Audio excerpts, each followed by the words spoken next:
Hello mga tabs! So ayan na nga, nakalabas na naman kami ng batuta ko.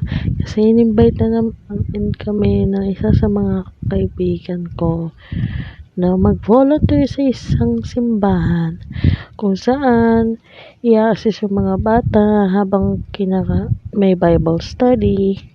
Tapos mayroong konting salo-salo, which is may isang sponsor, no, na magpaano sa mga bata, entertain after ng catechism.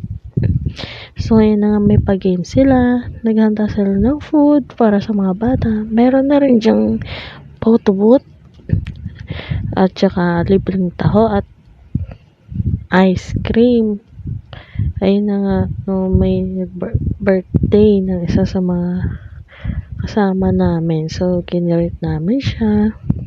Tapos may contact picture kasama ng mga bata. At syempre after ng event, naglafang na kami kasama ng mga ibang volunteers sa likod ng simbahan.